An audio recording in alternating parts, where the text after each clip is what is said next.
यहाँ पे कल x इक्वल टू 0 लिया था और ये x equal to transmission line की लेंथ अगर l है तो x इक्वल टू l हो जाएगा। और कल v0 प्लस और v0 माइनस कैलकुलेट करने में गलती हो गई थी। ठीक है, तो ये बेसिक इक्वेशन है। ये भी हो सकता है क्वेश्चन में कि आपको x इक्वल टू 0 पे कंडीशन दी हो, है ना। ये भी हो सकता है कि x इक्वल टू l पे दी हो, लेकिन ज़्यादातर x इक्वल टू l पे दिया होता है, तो इसको लेकर हम डेराइव करेंगे। x इक्वल टू l पे vl दिया हुआ है, तो vl इक्वल टू होगा v0 plus into e to power minus gamma l plus v0 minus into e to power plus gamma l, और IL equal to 1 by Z0। यहाँ से हम Z0 को इस तरफ ले आते हैं, तो Z0 into IL equal to V0 plus into e to power minus gamma L minus V0 minus into e to power plus gamma L। अब अगर इन दोनों को ऐड कर देंगे हम, तो ये पार्ट सब्सट्रैक्ट हो जाएगा, कैंसिल हो जाएगा। तो तुम ऐड कर दो, यहाँ पे 2 आ जाएगा, तो यहाँ से V0 प्लस की वैल्यू आएगी 1/2 into VL plus IL Z0। यहाँ पे e to power minus gamma L आएगा, और इसको इस तरफ ले जाओगे तो e to power plus gamma L हो जाएगा। इसी तरह से V0 माइनस कैलकुलेट करने के लिए इसको सब्सट्रैक्ट कर दो, तो V0 माइनस की वैल्यू आएगी 1/2 VL माइनस IL Z0, और यहाँ पे प्लस गामा L होता है, इस तरफ ले जाओगे तो माइनस गामा L आ जाएगा। ठीक है,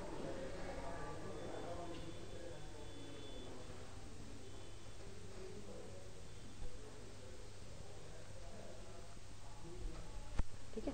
ये VL और IL रिसीविंग एंड पे दिया हुआ है, लोड एंड पे दिया हुआ है। अगर VS है ना और IS ये सेंडिंग एंड पे दिया हो, अगर ये सेंडिंग एंड पे दिया हो ना, तो यहाँ पे तुम क्या करोगे, इस इक्वेशन से जब VS लिखोगे तो x इक्वल टू अब 0 पुट करोगे, है ना। तो ई टू पावर गामा का टर्म नहीं आएगा, तो इस केस में V0 प्लस इक्वल टू आ जाएगा 1/2 VS प्लस IS Z0, और V0 माइनस की value 1/2 VS minus IS Z0। तो कल हमने ये कर लिया था, है ना।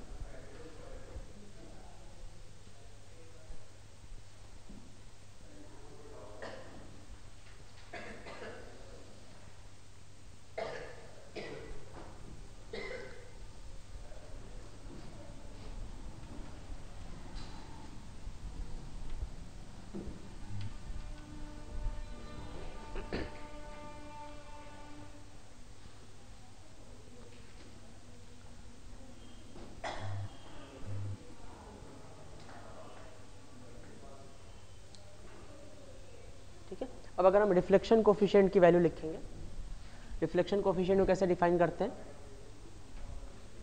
Reflected voltage divided by incident voltage. ठीक है, कल मैंने कहा था रिफ्लेक्शन कोफिशिएंट सेंडिंग एंड पे पता लगाते हैं, रिफ्लेक्शन कोफिशिएंट हम लोड एंड पे पता लगाएंगे।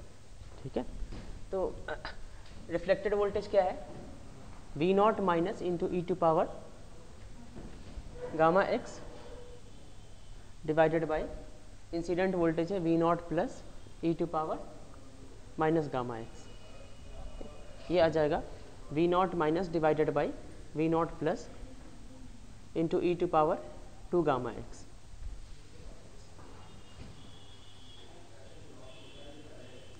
ठीक है, ये किसी भी पॉइंट पे रिफ्लेक्शन कोफिशिएंट की वैल्यू आ जाएगी, है ना। अगर आप रिफ्लेक्शन कोफिशिएंट लोड एंड पे पता लगाना चाहते हैं, तो यहाँ इसमें हम x की वैल्यू L पुट करेंगे, और V0 माइनस की भी वैल्यू यहाँ से पुट करोगे। ये V0 माइनस की वैल्यू है, तो देखो V0 माइनस में e to power minus gamma L है, और यहाँ पे e to power plus gamma x है। आप लोड एंड पे x की जगह पे L पुट करेंगे, तो e to power minus gamma L और e to power plus gamma L cancel हो जाएगा, तो ऊपर में क्या आएगा, half V L minus I L Z not divided by, इसी तरह से जब वी नॉट प्लस का एक्सप्रेशन लिखोगे, वी नॉट प्लस में e to power plus gamma L है, और एक्स इक्वल टू जब एल पुट करोगे तो e to power minus gamma l आएगा, फिर ये दोनों कैंसिल हो जाएंगे, तो नीचे में half V L plus I L Z not आ जाएगा। अब इसको तुम आई एल से डिवाइड कर दो तो रिफ्लेक्शन कोफिशिएंट की वैल्यू आ जाएगी Z L minus Z not divided by Z L plus Z naught.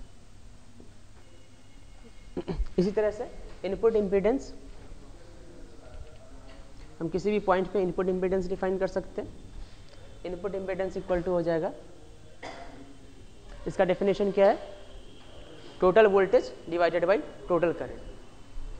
तो ये टोटल वोल्टेज है डिवाइडेड बाई ये टोटल करंट। इसको जब डिवाइड करेंगे तो जेड नॉट ऊपर चला जाएगा, z naught into v not plus e to power minus gamma x plus v not minus e to power plus gamma x divided by v not plus e to power minus gamma x minus we not minus e to power plus gamma x. इसको हम लिखेंगे half V L plus I L Z naught into e to power gamma l आएगा, e to power gamma, यहाँ पे हम l minus x plus half V L minus I L Z not e to power v not minus में e to power क्या आता है, minus gamma L आता है, ठीक है, और यहाँ पे प्लस गामा एक्स है, तो एक्स माइनस एल हो जाएगा, फिर माइनस बाहर लेकर के ये लिख सकते हो।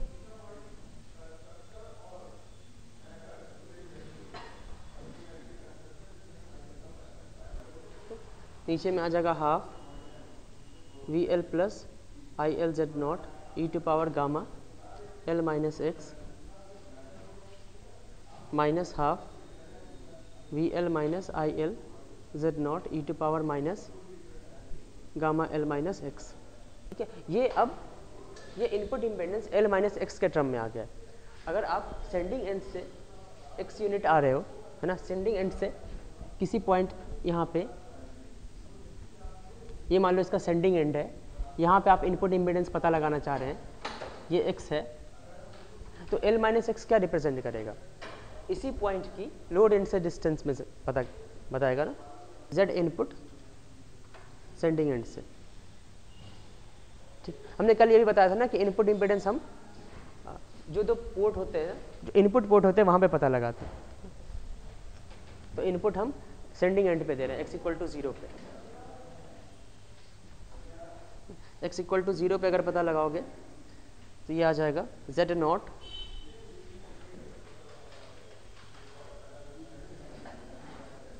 V L plus I L Z not e to power gamma L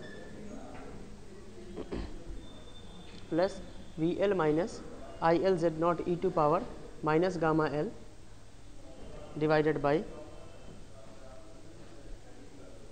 V L plus I L Z not e to power gamma l minus v L minus I L Z not e to power minus gamma L.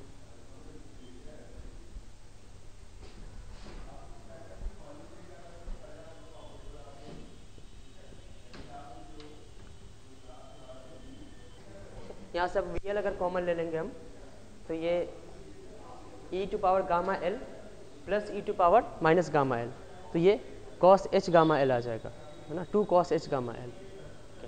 इसी तरह से अगर I L Z not common लोगे तो ये sign h gamma L हो जाएगा। तो यहाँ पे हम लिखेंगे 2 v l cos h gamma L plus 2 I L Z naught sine h gamma l divided by 2, यहाँ पे 2VL sign H gamma L होगा, यहाँ पे माइनस आ जाएगा, e to power minus gamma L का टर्म प्लस में हो जाएगा और प्लस गामा L का टर्म माइनस में हो जाएगा, तो यहाँ पे माइनस आ जाएगा, minus 2ILZ0 cos H gamma L।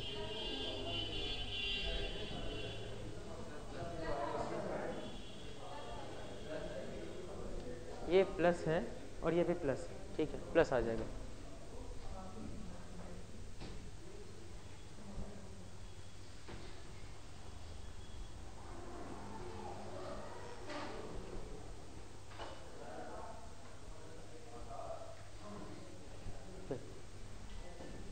तो 2 से 2 हर जगह से कैंसिल हो जाएगा और इसको हम cos gamma L cos H gamma L और IL दोनों से डिवाइड कर दो, तो ये Z0 इंटू IL से डिवाइड करोगे तो ये ZL हो जाएगा, cos गामा HL से 1, फिर IL से डिवाइड करोगे तो यहाँ पे Z0 बचेगा, cos gamma H gamma L से तो ये tan H gamma L divided by, यहाँ पे Z0 आ जाएगा plus ZL tan H gamma L। यहाँ पे tan H गामा L की वैल्यू क्या होगी, e to power gamma L plus e to power minus gamma L divided by e to power gamma L minus e to power minus gamma L।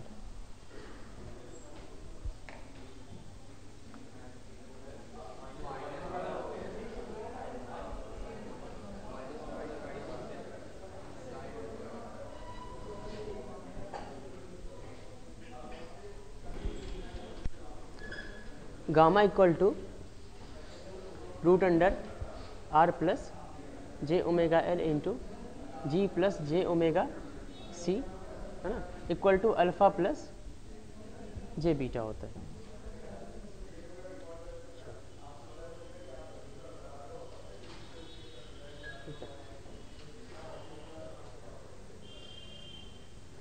जब आप voltage का equation लिखते हैं, है ना, जैसे यहाँ पे इस टर्म को हम देखते हैं, V equal to V0 plus e to power gamma की जगह पे अल्फ़ा प्लस जे बीटा रख दो, ठीक है, माइनस अल्फ़ा प्लस जे बीटा, ठीक है, तो ये आ जाएगा V0 plus into e to power और x भी है ना, minus alpha x into e to power minus j beta x. इसका मैग्नीट्यूड x को कितना भी वेरी कराओ, इसका मैग्नीट्यूड क्या होगा, 1 रहेगा। x को वेरी कराने से इसका फेज वेरी करेगा, है ना, इसका फेज क्या कहोगे, इस टर्म का फेज, इस टर्म का फेज आ जाएगा माइनस बीटा एक्स, है ना, x को वेरी कराओ तो इसका फेज वेरी करेगा, ठीक है, और इसका मैग्नीट्यूड हमेशा 1 रहेगा। इस टर्म का फेज हमेशा 0 है, इसका कोई फेज एंगल नहीं है, स्केलर है, ठीक है, और x को वेरी कराने से इसका मैग्नीट्यूड वेरी करेगा, और x को अगर तुम पॉजिटिव में वेरी कराओ तो ये क्या होगा, डिक्रीज करेगा। तुम ये कह सकते हैं कि ये वोल्टेज के लिए क्या है, एटेन्यूएशन है। तुम अल्फा को एटेन्यूएशन कांस्टेंट कह सकते हैं, इसका जो रियल पार्ट आएगा ये फेज के लिए रिस्पॉन्सिबल है ना, तो बीटा को हम क्या बोलते, फेज कांस्टेंट बोलते, फेज कांस्टेंट, और ये एटेन्यूएशन कांस्टेंट।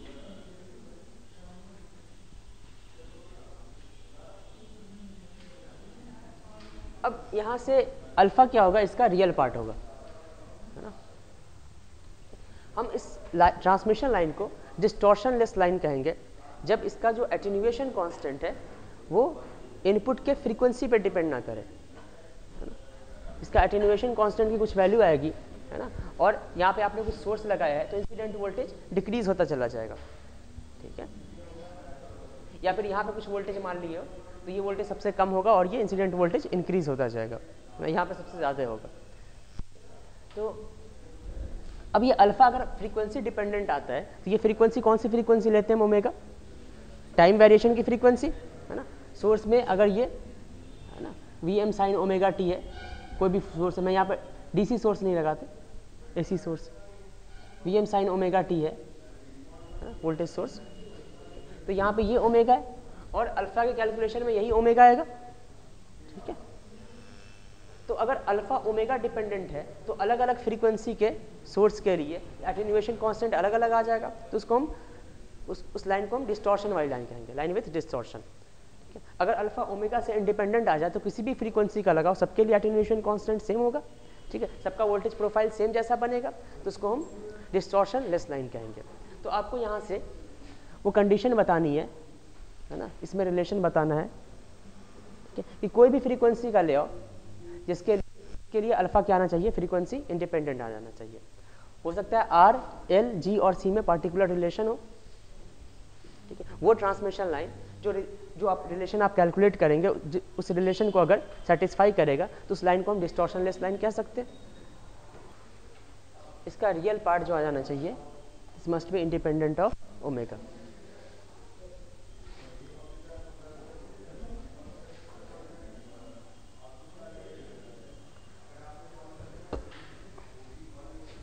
इसमें से तुम R कॉमन ले लो, ये आ जाएगा R into 1 plus J omega L by are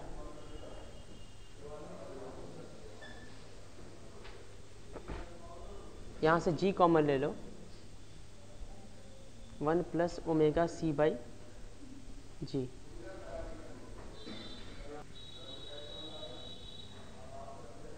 अब यहाँ से अगर omega L by are equal to omega C by ji put कर दो, ये दोनों क्वांटिटी अगर सेम हो जाएगी, या फिर इसको हम ऐसे करते हैं,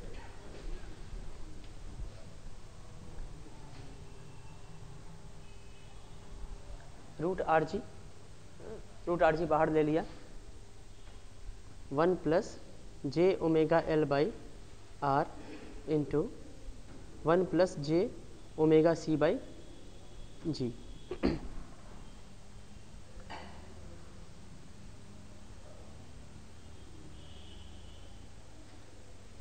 अब अगर ये क्वांटिटी इस क्वांटिटी के इक्वल हो जाए तो स्क्वायर आ जाएगा, ये सीधे क्वांटिटी क्या आ जाएगी, बाहर आ जाएगी, ठीक है। बाहर आने के बाद रियल पार्ट जो होगा वो क्या आ जाएगा, रूट आर जी ही आ जाएगा, और रूट आर जी क्या है, ओमेगा से इंडिपेंडेंट है ना। इस पूरी क्वांटिटी का जो रियल पार्ट होगा उसी को तो अल्फा कहेंगे और उसको फ्रीक्वेंसी से इंडिपेंडेंट बनाना है ना। तो यहाँ से हम एक काम करते हैं, J omega L by are equal to J omega C by G कर दो, दोनों तरफ से जे ओमेगा कैंसिल, तो L by are equal to C by जी आ जाएगा।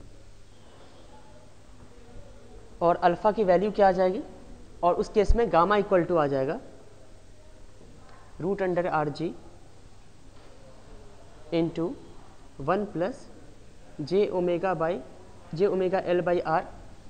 अगर इसको तुम इसके बराबर पुट कर दो, या फिर हम ये भी कह सकते हैं और gamma equal to root under are g, ये दोनों आपस में इक्वल है तो ये भी लिख सकते हो और ये भी लिख सकते हो, 1 plus J omega C by ji.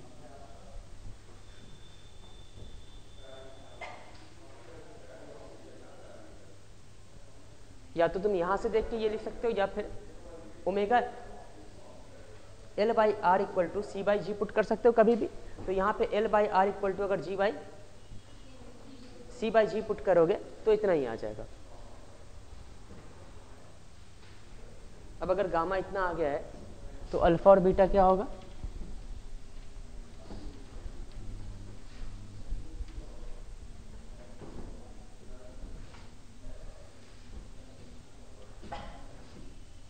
Alpha equal to क्या आ जाएगा, गामा का रियल पार्ट, तो ये आ जाएगा root under R into G. Alpha equal to root under R into G आ जाएगा। और बीटा इक्वल टू क्या आ जाएगा, imaginary part root under are G omega L by R, root under R G into omega L by R. इसको तुम ऐसे भी लिख सकते हो, omega L root under G by R. और G बाई आर क्या हो जाएगा, यहाँ से G को इधर ले आओ और C L को इधर ले जाओ तो C बाई एल हो जाएगा। तो ये आ जाएगा omega L root under C by l, ये आ जाएगा omega root under l c. Beta कहाँ पे यूज होता है इक्वेशन में, ये फेज के लिए रिस्पॉन्सिबल है ना। जो इक्वेशन बन करके आएगी वो आपकी कुछ ऐसी इक्वेशन बन के आएगी, v equal to we not plus into e to power minus alpha z cos omega t minus beta x, है ना। ये एटेन्यूएशन के लिए और ये फेज के लिए रिस्पॉन्सिबल है। ये यहाँ पे x आ जाएगा, स्पेस के साथ एटेन्यूएट कर रहा है, एटेन्यूएशन कांस्टेंट, और बीटा किसके लिए रिस्पॉन्सिबल है, स्पेस के साथ जो फेज चेंज हो रहा है ना। ओमेगा किसके लिए रिस्पॉन्सिबल है, टाइम के साथ जो फेज चेंज हो रहा है ना। और इस केस में हमने ये डिराइव किया था, है ना, वेव की शिफ्टिंग को देख करके, है ना, कितनी देर में मैक्सिमम पॉइंट कितना देर से शिफ्ट हो जा रहा है, कितने डिस्टेंस से शिफ्ट हो जा रहा है, ठीक है। तो उस केस में हमने वेलोसिटी को डिराइव किया था ओमेगा बाई बीटा। और डिस्टॉर्शन लेस लाइन के लिए बीटा की वैल्यू क्या है, ओमेगा रूट एल सी, तो v की value 1 by root L C आ जाएगी। कल मैंने एल सी की वैल्यू कितनी बताई थी, म्यू इंटू एप्सिलॉन, तो वेलोसिटी की वैल्यू 1 बाई म्यू एप्सिलॉन भी होगी। तो डिस्टॉर्शन लेस लाइन के लिए आपको ये याद रखना है, ये इंपॉर्टेंट है। अब ये स्पेशल टाइप ऑफ लाइन हो जाएगा ना, इस लाइन में ये एल आर जी और सी सबके लिए फार्मूला होता है, एल और सी के लिए हमने कल फार्मूला लिखा था, ठीक है। लेकिन कुछ लाइन होगी जो इस फार्मूले को भी सेटिस्फाई करेगी, है ना। L by are equal to G by C by G, या फिर हम ये दोनों रेजिस्टेंस वाला पार्ट है ना, इसको हम एक साथ लिख देते हैं, इसको हम ऐसे भी लिख सकते हैं r by ji equal to, अब ये एल बाई सी ही आएगा, है ना। आर बाई जी का यूनिट क्या होगा, ओम स्क्वायर हो जाएगा ना, इसका यूनिट ओम, इसका unit 1 by ohm, ohm square. और ये भी पता है आपको एल बाई सी की यूनिट ओम स्क्वायर होती है, तो R by ji equal to L by C लिखेंगे, ठीक है। तो ये डिस्टॉर्शन लेस लाइन है। अब इसके लिए हम इनपुट इम्पीडेंस हमने डिराइव किया है और रिफ्लेक्शन कोफिशिएंट की वैल्यू डिराइव करी है, तो वो तो जनरल लाइन के लिए। इस लाइन के लिए देख लेते हैं कि इसमें क्या आएगा। रिफ्लेक्शन कोफिशिएंट की वैल्यू क्या आती है, Z L minus Z not divided by Z L plus Z not. अच्छा, डिस्टॉर्शन लेस लाइन के लिए जेड नॉट की वैल्यू क्या होती है, कैरेक्टरिस्टिक इम्पीडेंस जनरल लाइन के लिए r plus J omega l divided by g plus J omega c. अब हम डिस्टॉर्शन लेस लाइन है तो इसको यूज़ करते हैं हम, इसमें R by ji equal to L by C है, तो इसको हम यहाँ से r कॉमन ले लो, यहाँ से g कॉमन ले लो, r बाई जी यहाँ से कॉमन ले लो, तो ये आ जाएगा 1 plus J omega L by R, 1 plus J omega C by G हो जाएगा।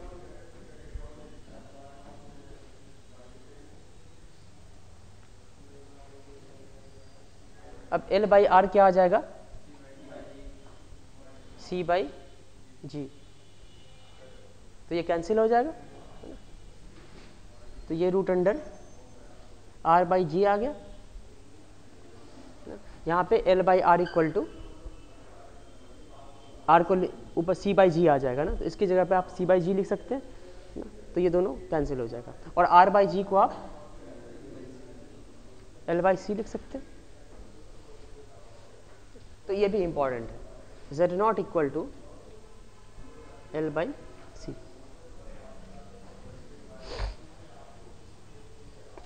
और आप जब भी डेराइव करें या फिर जब भी कोई भी स्टेप आता है, यूनिट हमेशा चेक करते रहो। जैसे ये कैरेक्टरिस्टिक इम्पीडेंस है तो यूनिट ओम आनी चाहिए, एल बाई सी की यूनिट ओम आ जाती है। ये इतना डिस्टॉर्शन लेस लाइन के लिए। अभी रिफ्लेक्शन कोफिशिएंट का कोई स्पेशल केस नहीं बनेगा, ये डिस्टॉर्शन लेस लाइन होगी। डिस्टॉर्शन लेस का ये मतलब नहीं है कि R और G की वैल्यू 0 हो जाएगी। तो डिस्टॉर्शन लेस लाइन का ये मतलब नहीं कि लाइन में लॉस नहीं होगा। अब अगर लॉसलेस लाइन का है सेकेंड क्लास लॉसलेस लाइन, तो यहाँ पे R equal to 0 equal to और G इक्वल टू भी 0 आ जाएगा। इस केस में गामा क्या आएगा, रूट अंडर R प्लस जे ओमेगा एल इंटू जी प्लस जे ओमेगा सी। जी और R दोनों 0 है तो गामा की वैल्यू आ जाएगी जे ओमेगा रूट एल सी। इसमें रियल पार्ट कुछ भी नहीं आ रहा है, तो यहाँ पे अल्फ़ा इक्वल टू 0 हो जाएगा। एल सी और beta equal to omega root L C.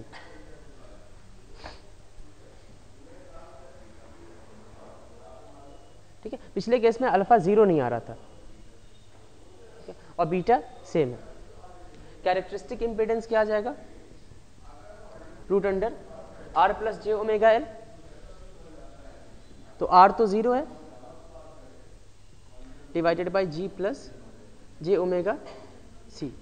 तो ये तो 0 है ना, जे ओमेगा से जे ओमेगा कैंसिल, तो ये तो डिस्टॉर्शन लेस लाइन और लॉसलेस लाइन में Z नॉट और बीटा सेम आ जाएगा। ठीक है, एक्सेप्ट अलग क्या है, इस केस में अल्फ़ा 0 होगा और उस केस में अल्फ़ा नॉन 0 होगा, लेकिन वहाँ पे स्पेशलिटी क्या है अल्फ़ा की, वो फ्रीक्वेंसी इंडिपेंडेंट है। तो ये लॉसलेस लाइन होगी। जैसे फ्री स्पेस है, फ्री स्पेस को तुम कैसा मीडियम कहोगे, लॉसलेस कहोगे या लॉस होगा इसमें? अगर एयर है, इसका कोई रेजिस्टेंस नहीं, रेजिस्टेंस हमने क्या लिया था, जो कंडक्टिंग मीडियम है उसका रेजिस्टेंस। ठीक है, यहाँ पे रेजिस्टेंस क्या आ जाएगा, 0। एयर का रेजिस्टेंस इनफाइनाइट होता है ना, तो इससे अगर इलेक्ट्रिक फील्ड ट्रैवल कर रहा है ना, ठीक है, तो यहाँ पे कोई लॉस नहीं होगा। लॉस होगा, रेजिस्टेंस इनफाइनाइट है तो करंट कितना हो जाएगा इसमें? रेजिस्टेंस इनफाइनाइट का मतलब क्या हो जाएगा, ओपन सर्किट है ना। दो पॉइंट को अगर जैसे एयर है, ये ओपन सर्किट है, तुमने यहाँ पे एक वोल्टेज कनेक्ट कर दिया और इसको भी ओपन सर्किट कर दिया, यहाँ पे लॉस कहाँ से होगा? तो एयर को लॉसलेस लेंगे हम, फ्री स्पेस को भी लॉसलेस मीडियम लेंगे। लेकिन air as a transmission line नहीं ले सकते ना। एयर को ट्रांसमिशन लाइन क्या होता है, उसमें इलेक्ट्रिक फील्ड और मैग्नेटिक फील्ड ट्रांसमिशन लाइन के अंदर ही कन्फाइन होती है। अब स्पेशल केस ये करते हैं कि इसको अगर हम शॉर्ट कर दें तो इस केस में रिफ्लेक्शन कोफिशिएंट क्या आएगा, tau equal to Z L minus Z not divided by Z L plus Z not. Z L equal to 0 है, ठीक है, और जेड नॉट अगर लॉसलेस लाइन है तो जेड नॉट इक्वल टू क्या आ जाएगा, root under L by C, lossless हो या फिर डिस्टॉर्शन लेस हो। ठीक है, एक चीज़ और नोटिस करो, लॉसलेस लाइन और डिस्टॉर्शन लेस लाइन में जेड नॉट जो है ये रियल आएगा, प्योर रियल आएगा, है ना।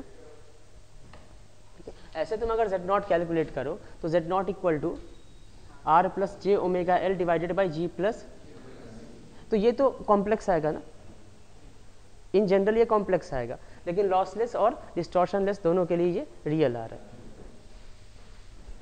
तो अगर ये क्वांटिटी कॉम्प्लेक्स है तो रिफ्लेक्शन कोफिशिएंट भी एक कॉम्प्लेक्स क्वांटिटी आएगी। इन जनरल अगर ये कॉम्प्लेक्स है, ZL भी कॉम्प्लेक्स हो सकता है ना, तो ये इन जनरल कॉम्प्लेक्स क्वांटिटी आएगी। अब अगर यहाँ पे ZL 0 है तो ये 0 हो जाएगा, माइनस Z नॉट की जगह पे Z naught divided by 0 plus Z not, ये -1 आएगा, नेगेटिव है और रियल है। तो टॉ इक्वल टू अगर -1 है तो स्टैंडिंग वेव रेशियो क्या होगा,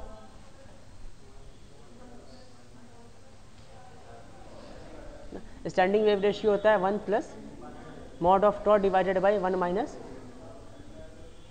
ये इन्फिनिटी आ जाएगा। ठीक है, input impedance Z naught into Z naught plus tan hyperbolic gamma l divided by z not tan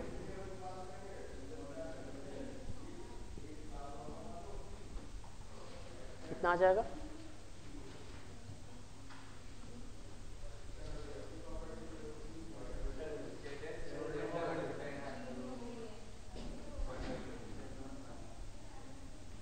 यहाँ पे ZL होता है, ये Z नॉट, और यहाँ पे Z नॉट होता है और ये ZL।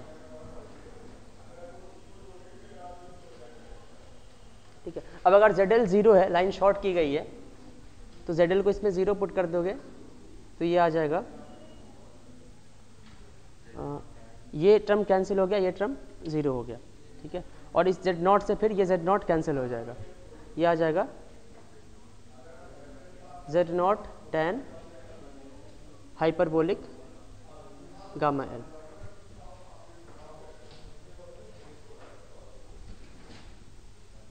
इनपुट इम्पीडेंस हम जो कि x इक्वल टू 0 पे लेते हैं, जहाँ से इनपुट स्टार्ट होता है, जहाँ पे आप इनपुट देते हैं ट्रांसमिशन लाइन को, वहाँ पे इनपुट इम्पीडेंस लेते हैं।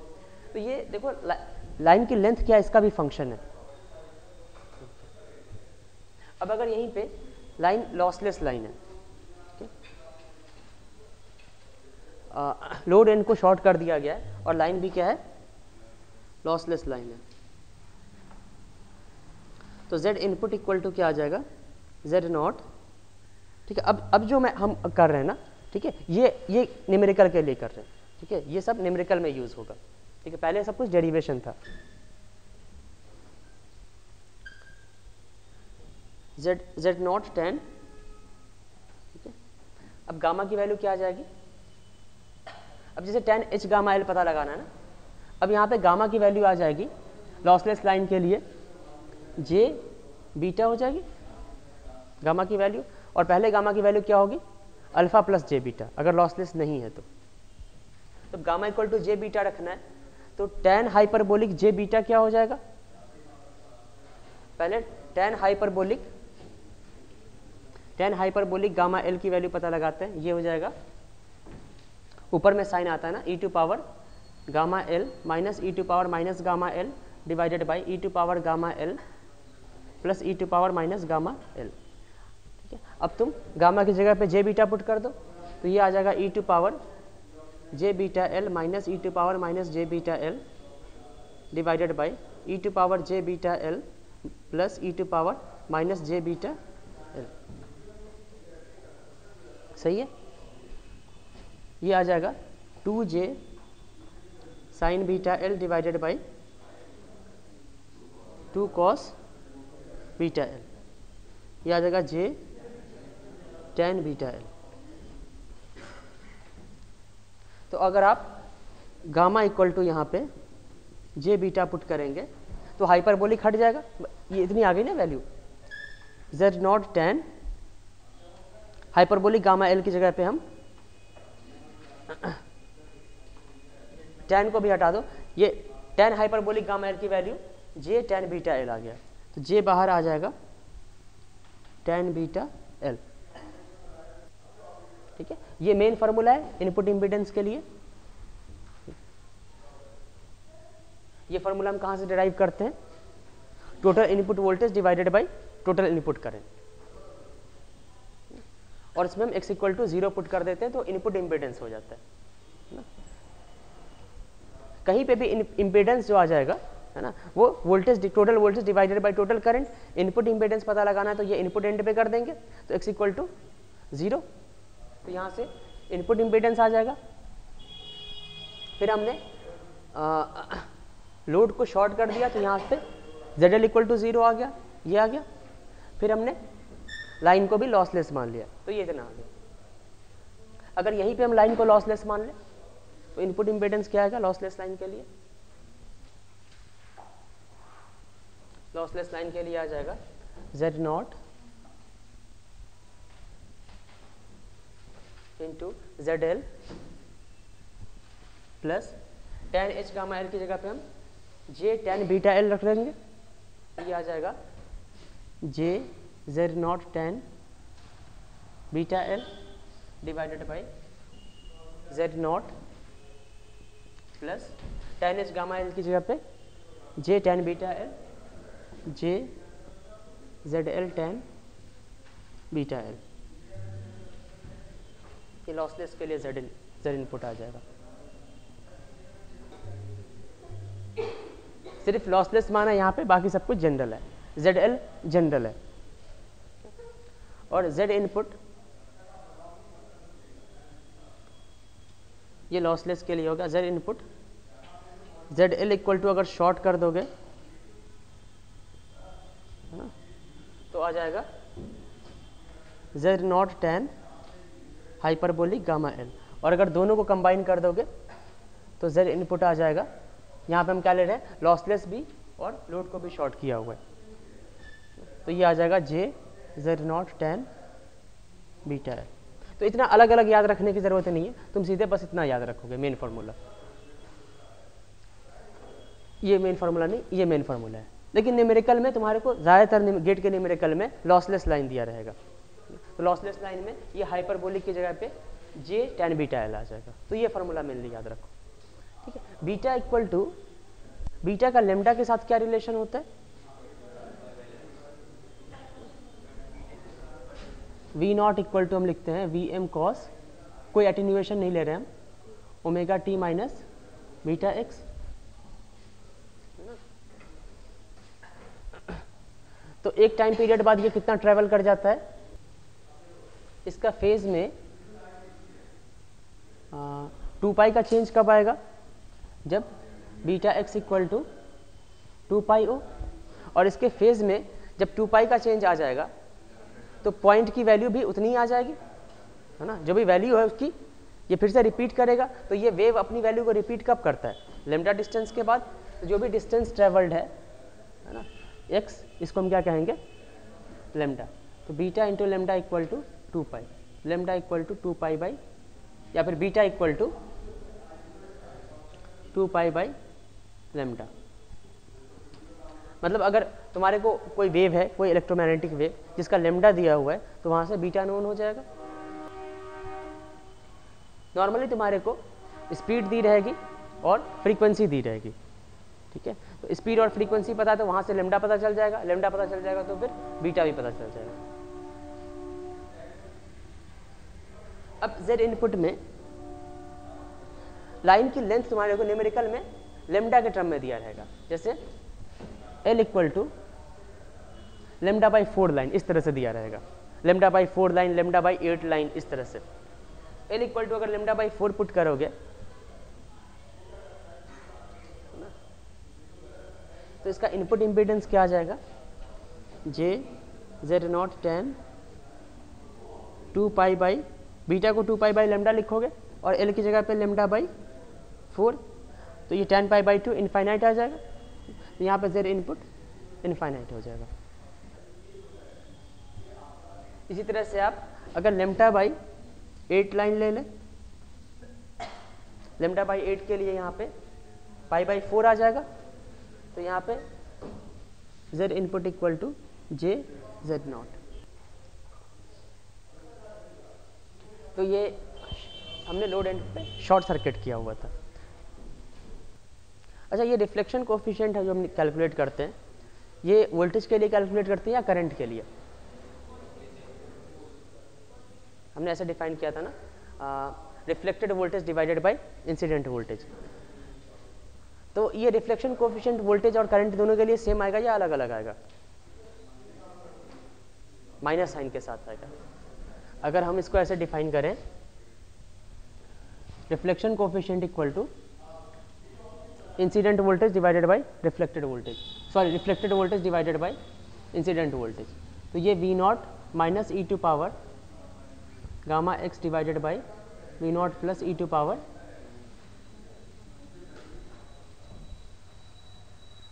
ये होता है reflection coefficient. Reflection coefficient load end पे पता लगाते हैं, है ना। तो लोड एंड पे ये क्या आ जाएगा, लोड एंड पे v not minus e to power gamma l divided by v not plus into e to power minus gamma l. और वी नॉट माइनस और वी नॉट प्लस की वैल्यू हम पुट कर देते हैं। इसी तरह से रिफ्लेक्शन कोफिशिएंट अगर करंट के लिए पता लगाएं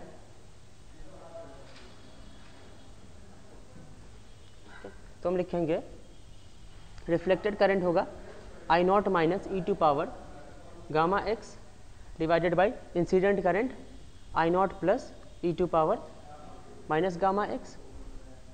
अब आई नॉट की वैल्यू हमने कैरेक्टरिस्टिक इम्पिडेंस कैसे डिफाइन किया था, Z not equal to we not plus divided by I not plus, है ना। ये रेशियो होता है इंसिडेंट वोल्टेज का amplitude divided by incident current का amplitude. This is equal to minus of reflected voltage का amplitude divided by reflected current का amplitude. तो अब आई नॉट माइनस, अब इसको तुम वोल्टेज के टर्म में लिखो, है ना। तो आई नॉट माइनस को हम क्या लिखेंगे, minus we not minus divided by Z not minus we not divided by Z not e to power gamma x divided by I not plus को V not plus by Z not e to power, तो Z not cancel हो जाएगा और ये आ जाएगा, ये minus को यहाँ ले रहे हैं, v not minus e to power gamma x divided by v not plus e to power minus gamma x. अब यहाँ से इसको और इसको कंपेयर करो, this is reflection coefficient for voltage, this is reflection coefficient for current, तो ये negative आ रहा है।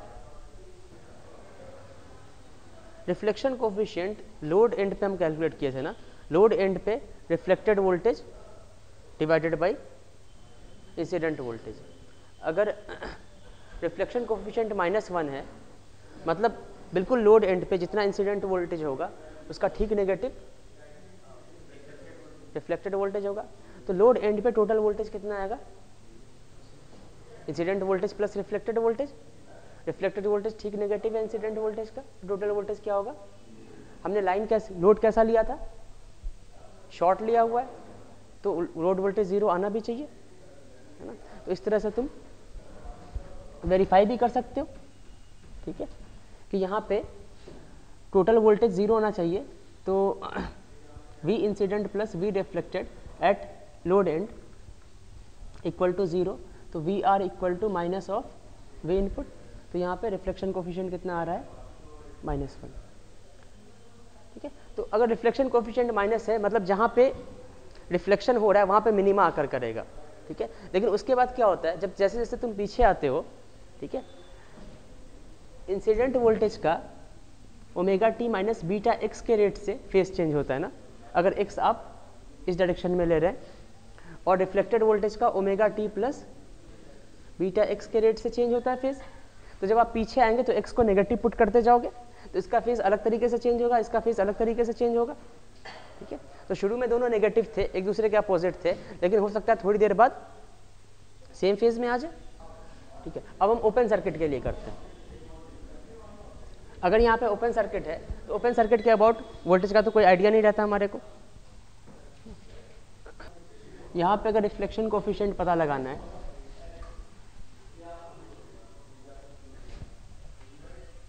यहाँ पे रिफ्लेक्शन कोफिशिएंट अगर पता लगाना है लोड एंड पे ही, लोड एंड का ही फॉर्मूला है ना ये, ZL minus Z not divided by ZL plus Z not. अब अगर लोड एंड ओपन सर्किटेड है तो ZL टेंस टू इन्फिनिटी कहेंगे, ये अगर इन्फिनिटी है तो इसके सामने ये भी नेग्लेक्ट और ये भी नेग्लेक्ट हो जाएगा, तो ये रिफ्लेक्शन कोफिशिएंट यहाँ पे 1 आ जाएगा, ठीक है। तो जहाँ पे रिफ्लेक्शन हुआ है वहाँ पे इंसिडेंट वोल्टेज और रिफ्लेक्टेड वोल्टेज दोनों सेम फेज में, तो वहाँ पे दोनों वोल्टेज का क्या होगा, एडिशन होगा।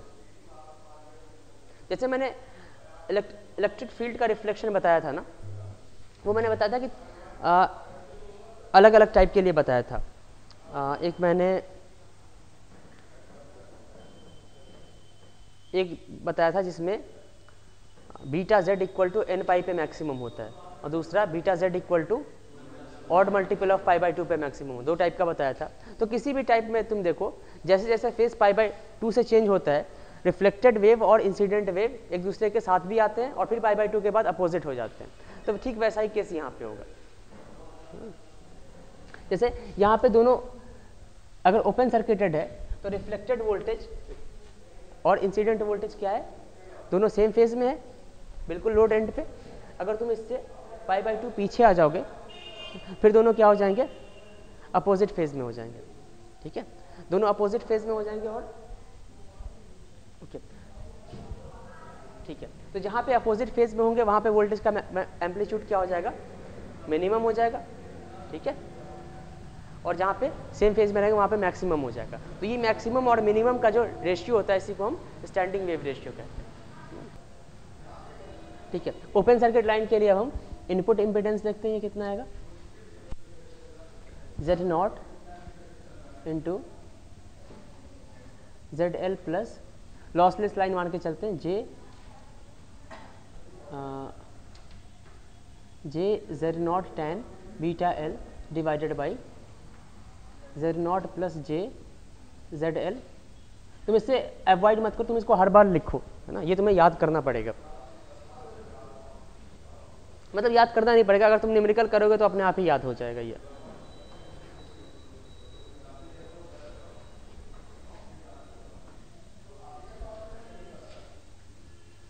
अब लोडेड अगर ओपन सर्किटेड है तो ये क्वांटिटी बहुत ज़्यादा होगी, इसके सामने तुम इस पूरी क्वांटिटी को नेग्लेक्ट कर दो।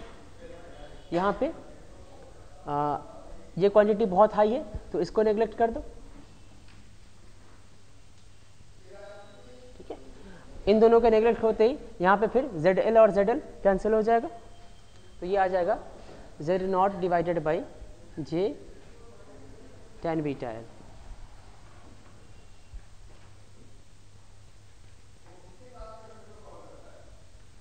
ठीक है, ये Z input impedance ZL equal to infinity और लॉसलेस लाइन के लिए।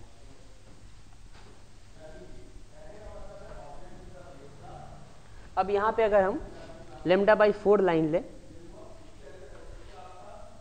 तो यहाँ पे Z इनपुट क्या आ जाएगा, Z input impedance 0।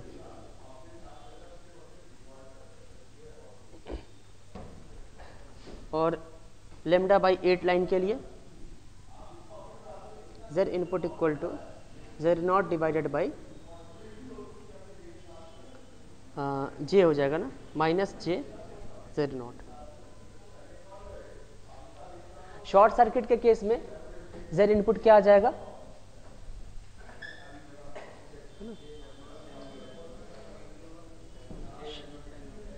Z input equal to, यहाँ पे ये दोनों टर्म नेग्लेक्ट हो जाएंगे, Z0 कैंसिल होगा तो J Z0 tan beta L, J Z0 tan beta L। ये शॉर्ट सर्किट के केस में है और ये ओपन सर्किट के केस में है। ठीक है, Z input open circuit into Z input short circuit क्या आ जाएगा, J tan beta L cancel, तो यहाँ पे Z input open circuit into Z input short circuit equal to Z0 square. ये लॉसलेस के लिए नहीं, ये जनरल लाइन के लिए आ जाएगा। तुम यहाँ पे ये फार्मूला ना यूज़ करके जनरल फार्मूला यूज़ करो। ठीक है, ZL इक्वल टू एक बार इन्फिनिटी करो, Z इनपुट कैलकुलेट करो, फिर ZL इक्वल टू 0 करो, Z इनपुट कैलकुलेट करो और दोनों Z इनपुट को मल्टीप्लाई करो तो ये Z0 स्क्वायर के इक्वल आ जाएगा। ठीक है, ये दो तरह के लोड हम लोग पढ़ लिए, एक ओपन सर्किट और दूसरा शॉर्ट सर्किट। यहाँ पे ये जो रिफ्लेक्शन कोफिशिएंट है ये वोल्टेज का है। यहाँ पे वोल्टेज का रिफ्लेक्शन कोफिशिएंट अगर 1 आ रहा है तो करंट का रिफ्लेक्शन कोफिशिएंट -1, और इससे पिछले वाले केस में करंट का रिफ्लेक्शन कोफिशिएंट 1 आ जाएगा। मतलब अगर रिफ्लेक्शन कोफिशिएंट पॉजिटिव है, ठीक है, रिफ्लेक्शन कोफिशिएंट अभी तक जो हम लोग वैल्यू पढ़ रहे हैं उसमें रिफ्लेक्शन कोफिशिएंट की वैल्यू या तो 1 आ रही है या -1 आ रही है। ठीक है, नॉर्मली रिफ्लेक्शन कोफिशिएंट की वैल्यू 0 से लेकर के -1 से लेकर के 1 के बीच में होगी। ठीक है, 0.9, 0.8, -0.7 इस तरह से कुछ भी हो सकती है। ठीक है, तो जहाँ पे रिफ्लेक्शन हो रहा है ना, जैसे रिफ्लेक्शन कोफिशिएंट की वैल्यू 1 आ गई। ठीक है, ये रिफ्लेक्शन कोफिशिएंट हम वहीं पे कैलकुलेट करते हैं जहाँ पे रिफ्लेक्शन हो रहा है, लोड एंड पे रिफ्लेक्शन होता है। ठीक है, तो अगर रिफ्लेक्शन कोफिशिएंट की वैल्यू 1 आ रही है तो जहाँ पे रिफ्लेक्शन हो रहा है वहाँ पे इंसिडेंट वेव और रिफ्लेक्टेड वेव दोनों सेम फेज में, तो वहाँ पे टोटल वेव की वैल्यू की एम्पलीट्यूड क्या हो जाएगा, मैक्सिमम होगा, ठीक है ना। तो जैसे शॉर्ट सर्किट के केस में यहाँ पे वोल्टेज क्या आ रहा था, मिनिमम आ रहा था, ठीक है, और करंट यहाँ पे क्या होगा, मैक्सिमम होगा, ठीक है। ओपन सर्किट के केस में वोल्टेज रिफ्लेक्शन कोफिशिएंट 1 है, तो इस पॉइंट पे वोल्टेज मैक्सिमम होगा, ठीक है, और इस पॉइंट पे करंट मिनिमम होगा। इस पॉइंट, अब जैसे देखो ये ओपन है तो यहाँ पे तो कोई करंट नहीं फ्लो हो सकता, यहाँ पे करंट रिफ्लेक्शन कोफिशिएंट क्या आ जाएगा, 0, ठीक है। यहाँ पे दोनों करंट -1, ठीक है, लेकिन यहाँ पे करंट फ्लो हो सकता है नीचे, ये लोड एंड है, लोड एंड बिल्कुल ओपन सर्किटेड है, तो यहाँ पे कोई करंट नहीं फ्लो हो सकता है, लेकिन यहाँ पे करंट फ्लो हो सकता है या नहीं हो सकता है, टोटल करंट, यहाँ पे टोटल करंट फ्लो हो सकता है, यहाँ पे लोड में कोई करंट नहीं जाएगा क्योंकि ओपन सर्किटेड है, लेकिन यहाँ पे करंट फ्लो हो सकता है क्योंकि कैपेसिटर्स और कंडक्टेंस शॉर्ट है ना, ये तो ट्रांसमिशन लाइन का पार्ट आ गया, तो यहाँ पे फिर करंट होगा। ये जो ट्रांसमिशन लाइन हमें बनाई है कुछ एक्चुअल में कुछ ऐसा होगा ना,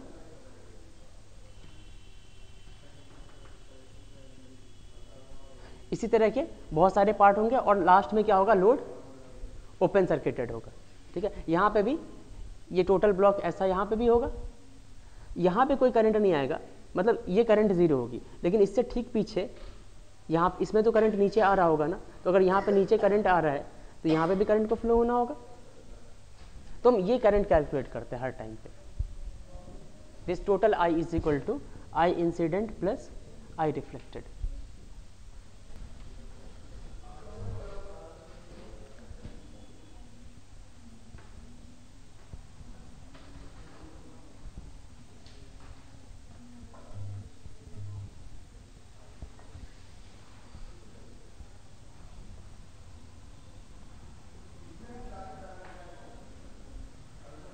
यहाँ पे हम रिफ्लेक्शन कोफिशिएंट पता लगाते हैं।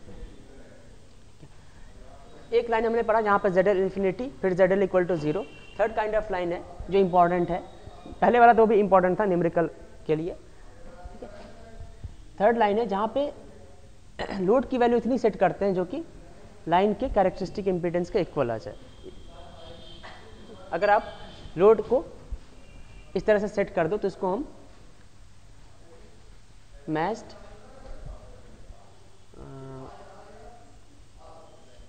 इसको मैच्ड लाइन कहेंगे।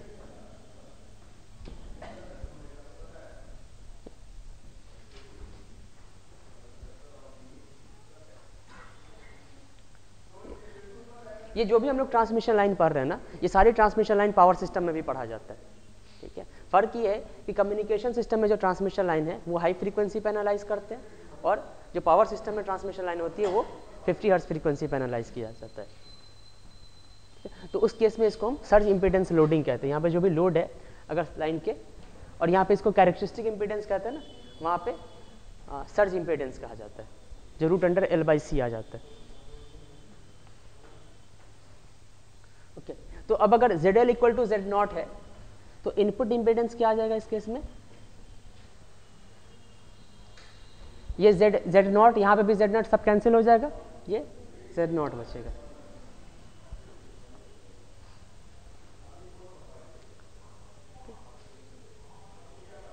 और रिफ्लेक्शन कोफिशिएंट क्या होगा, है ना, ये 0 आ जाए।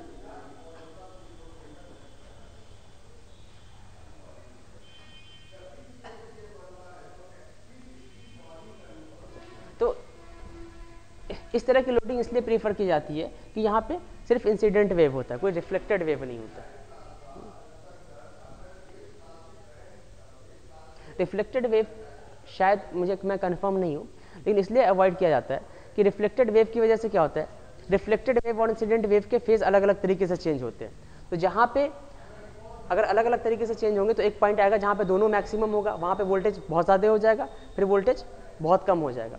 तो जो मैक्सिमम वोल्टेज और मिनिमम वोल्टेज का रेशियो होगा वो बहुत ज़्यादा होगा। तो हम ये कहेंगे कि through out the transmission line voltage variation बहुत ज़्यादा हो रहा है, ठीक है। अगर रिफ्लेक्शन कोफिशिएंट 0 आ रहा है तो स्टैंडिंग वेव रेशियो क्या आएगा, 1 + 0 / 1 - 0। मतलब मिनिमम और मैक्सिमम का रेशियो क्या है, 1 है। अगर मिनिमम मैक्सिमम का रेशियो 1 है तो इससे तुम क्या कंक्लूड करोगे? हर जगह वोल्टेज सेम है ना। तो इसमें हम कहेंगे कि through out the transmission line हमारे को सेम वोल्टेज मिल रहा है, इसको हम फ्लैट वोल्टेज प्रोफाइल कहेंगे। तो ट्रांसमिशन लाइन में लोड इम्पीडेंस को इस तरह सेट किया जाता है ताकि total input impedance characteristic impedance के इक्वल आ जाए, और अगर इक्वल नहीं आ रहा है तो यहाँ पे स्टब्स का यूज़ किया जाता है। ठीक है, यह मैं स्टब्स आगे पढ़ाऊंगा। चलो जैसे एक क्वेश्चन मैं दे रहा हूँ, अ 50 ohm lossless transmission line. 50 ohm lossless line का मतलब क्या हो गया? 50 ओम क्या दिया हुआ है? कैरेक्टरिस्टिक इम्पीडेंस दिया हुआ है। 50 ओम लॉसलेस लाइन मतलब Z naught equal to 50 ohm दिया हुआ है, has a pure reactance of J100 ohm as its load. ZL equal to pure reactance दिया हुआ है, मतलब J100 ओम होगा इसका। अगर J100 ओम नहीं भी दिया हुआ, अगर प्योर रिएक्टेंस ठीक है विथ ओमिक वैल्यू 100 ओम दिया हुआ है, तो हम ZL इक्वल टू J100 लेंगे। हमें पता है रिफ्लेक्शन कोएफिशिएंट कॉम्प्लेक्स भी आ सकता है। इस लोड द VSWR क्या होगा इसमें? ठीक है, SWR पता है आपको, स्टैंडिंग वेव रेशियो, और V for voltage standing wave ratio. ये क्या हो जाएगा? 1 plus modulus of tau divided by 1 minus, और टॉ इक्वल टू आ जाएगा reflection coefficient ZL minus Z naught divided by ZL plus Z not.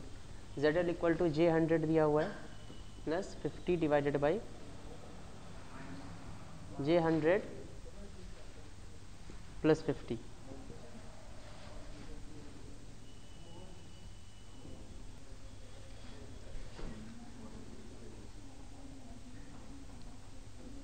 ठीक, तो इस तरह से तुम कहोगे कि VSWR हमेशा इन्फिनिटी आएगा? हमेशा इन्फिनिटी नहीं आना चाहिए। तो इन्फिनिटी कब नहीं आएगा? अब तुम एक क्वेश्चन बनाओ और बताओ मेरे को इन्फिनिटी कब नहीं आएगा। क्या चीज़ कॉम्प्लेक्स होगा? हाँ, कैरेक्टरिस्टिक इम्पीडेंस जब, तो अगर मैं लॉसलेस लाइन कहूँ तो फिर तो कैरेक्टरिस्टिक इम्पीडेंस कभी लॉसलेस कॉम्प्लेक्स नहीं होगा। तो इसका मतलब तुम ये कहोगे कि लॉसलेस लाइन के लिए हमेशा ही, तो तुम जैसे इसको कॉम्प्लेक्स बनाना चाह रहे हो, तुम लोड को कॉम्प्लेक्स बना दो। अगर लोड यहाँ पे देखो, रीजन क्या है इसके इन्फिनिटी आने का, कि mod of tau equal to 1 आ जा रहा है। मॉड ऑफ टॉ इसलिए 1 आ रहा है कि ऊपर भी मैग्नीट्यूड उतना ही है ना। ठीक है, अब ये रिएक्टिव रहेगा अगर ZL, अब ये कितना भी रिएक्टिव रहे उतना ही यहाँ पे आएगा, तो तुम इसको रेजिस्टिव कर दो। ये सब्सट्रैक्ट इसलिए नहीं हो पा रहा क्योंकि ये रिएक्टिव है। तुम इसमें अगर जैसे मैं ZL equal to 100 plus J100 कर दूँ, 100 प्लस J100, या फिर 50 प्लस J100 ना, ZL equal to 50 plus J100 है, तो ये आ जाएगा यहाँ पे 50 और यहाँ पे भी 50। अब ये कैंसिल, तो ये J100 divided by 100 plus J100। अब इसका मैग्नीट्यूड 1/√2 आ जाएगा। और इसकी वैल्यू कहाँ से, अगर मैं ऐसे पूछूं कि रिफ्लेक्शन कोफिशिएंट की वैल्यू कहाँ से कहाँ तक वैरी करती है? -1 से लेकर के 1 तक। और VSWR की वैल्यू 1 टू इन्फिनिटी। अगर मैं ऐसे क्वेश्चन पूछूं, ये क्वेश्चन आ चुका है, ठीक है, एक क्वेश्चन मैं ऐसे पूछ रहा हूँ, टॉ को अगर हम -1 से लेकर के 1 तक वैरी कराएं तो इसका वेरिएशन कैसा होगा? टॉ को आप क्या कर रहे हो? इंक्रीज कर रहे हो ना, टॉ को इंक्रीज कर रहे हैं, टॉ के मैग्नीट्यूड को इंक्रीज नहीं कर रहे ना। मतलब ये कि टॉ का मैग्नीट्यूड क्या हो जाएगा? जब ये -1 है तो इसका मैग्नीट्यूड क्या हो जाएगा? 1 हो जाएगा ना। तो 1 से फिर कम होगा और फिर ये ज़्यादा होगा। अगर तुम ऐसे वेरिएशन देखो, टॉ इक्वल टू पहले -1 ना, -0.6, -0.2, ठीक है, फिर 0.6 है ना, 1। तो टॉ क्या हो रहा है? इंक्रीज हो रहा है, मॉडुलस ऑफ टॉ अगर देखोगे तो 1 0.6 डिक्रीज हो रहा है फिर इंक्रीज होगा, ये मैं कहना चाह रहा था। तो अगर आप टॉ को इस तरह से इंक्रीज कर रहे हैं तो स्टैंडिंग वेव रेशियो का क्या होगा, VSWR का, ये इंक्रीज होगा डिक्रीज होगा, पहले इंक्रीज होगा फिर डिक्रीज होगा, पहले डिक्रीज होगा फिर इंक्रीज होगा, ऐसे 4 ऑप्शन आ सकते हैं। देखो टॉ मॉडुलस ऑफ टॉ पे डिपेंड करेगा, मॉडुलस ऑफ टॉ 1 के जितना ही क्लोज होगा इसकी वैल्यू उतनी ज़्यादा होगी, ठीक है। तो मॉडुलस ऑफ टॉ पहले देख लो तुम, है ना, शुरू में क्लोज टू 1 है तो स्टैंडिंग वेव रेशियो बहुत ज़्यादा होगा, ठीक है। बाद में 0 हो रहा है, ठीक है, तो फिर वहाँ पे 1 आ जाएगा, फिर बाद में तो शुरू में ज़्यादा है फिर डिक्रीज होगा और फिर इंक्रीज होगा। एक क्वेश्चन में पढ़ रहा हूँ, consider a 300 ohm quarter wave transmission line as shown in the figure. अब इतने स्टेटमेंट से क्या समझ रहे हो, consider a 300 quarter wave λ/4 line है, कैरेक्टरिस्टिक इम्पीडेंस 300 ओम दिया हुआ, तो ये दोनों नोट कर लो as shown in the figure.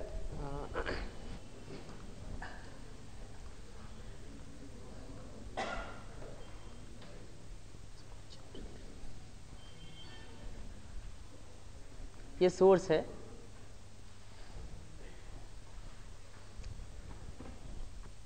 ये ट्रांसमिशन लाइन का Z0 = 300 दिया हुआ है और ये λ/4 है।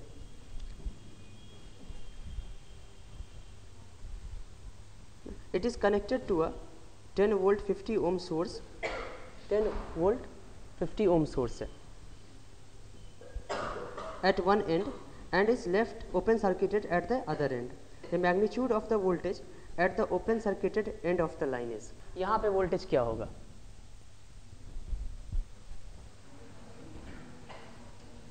देखो या तो तुम रिफ्लेक्शन कोफिशिएंट से कर सकते हो या फिर तुम किसी भी क्वेश्चन को ना जो जनरल फार्मूला हमने डिराइव किया हुआ है, ठीक है, V =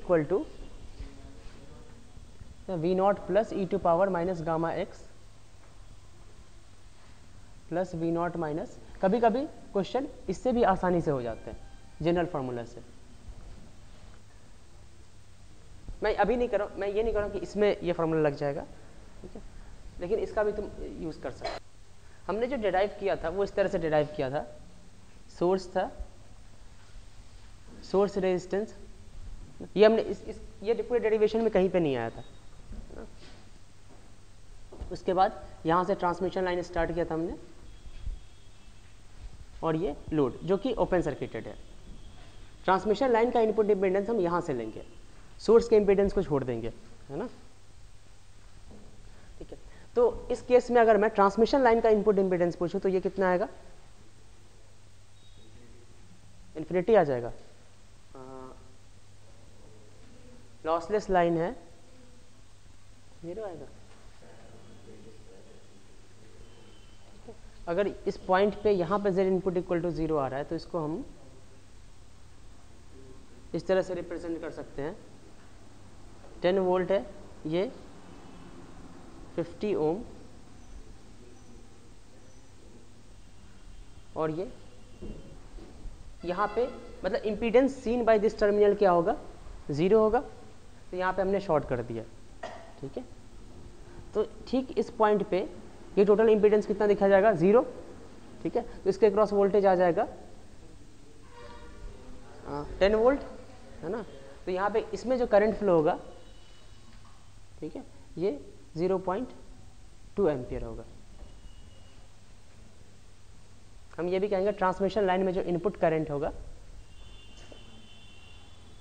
यहाँ पे नीचे में कोई करंट नहीं आएगा, ये ट्रांसमिशन, ये सोर्स है ना, ये सिंगल वायर है, ये ट्रांसमिशन लाइन में नीचे में कैपेसिटेंस और इंडक्टेंसेस होते हैं, तो ट्रांसमिशन लाइन में हर जगह करंट अलग अलग होती है। तो यहाँ पे 0.2 एम्पियर करंट इंटर करेगा, ट्रांसमिशन लाइन के जो इनपुट करंट हो जाएगा, और ट्रांसमिशन लाइन के पे इनपुट वोल्टेज 0 होगा, यहाँ पे जो वोल्टेज डिफरेंस होगा ये 0। इतना पता चल गया। हमें यहाँ पे वोल्टेज पता लगाना है। देखो अगर इस पॉइंट पे वोल्टेज 0 है, इसका ये मतलब नहीं कि यहाँ पे हर जगह वोल्टेज 0 होगा, ठीक है। यहाँ पे वोल्टेज 0 लेकिन यहाँ पे करंट फ्लो हो रहा है ना, यहाँ पे इंडक्टर है, कैपेसिटर है, उसमें करंट फ्लो होगा, तो फिर आगे जा करके वोल्टेज की वैल्यू बन जाएगी। फिर हो सकता है आगे थोड़ी जीरो हो, वो डिपेंड करेगा।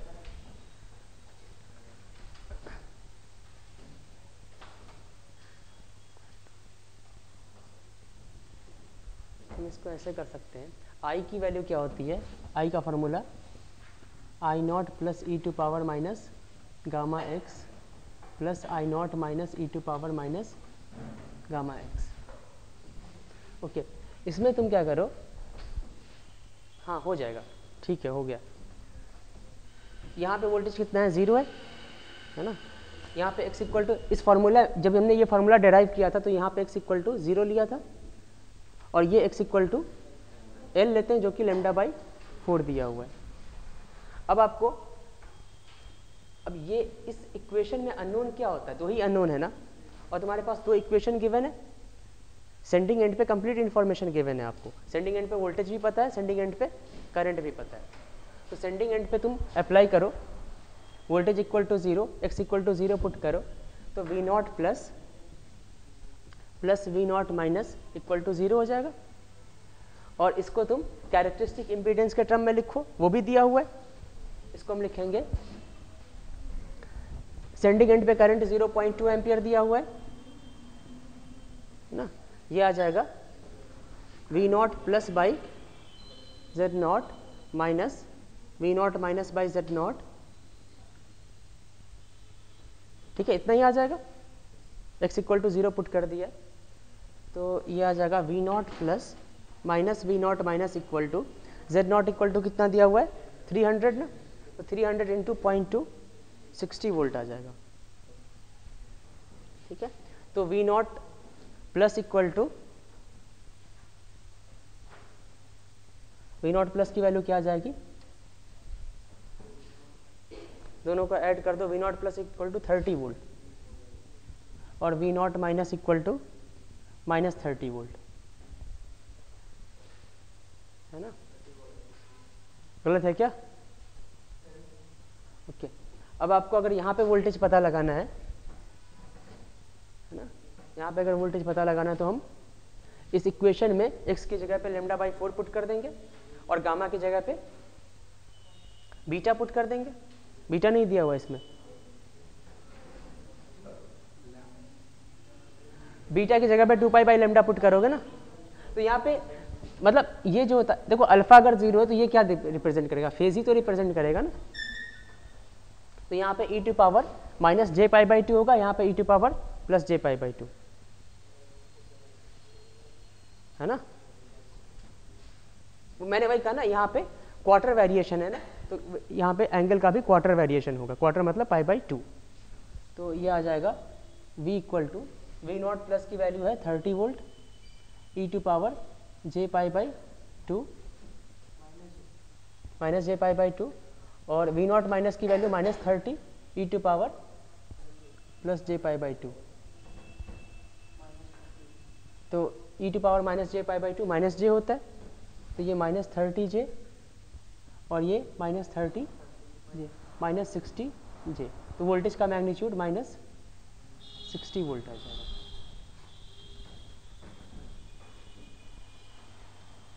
इसी तरह से इस पॉइंट पे करंट भी पता लगा सकते हैं।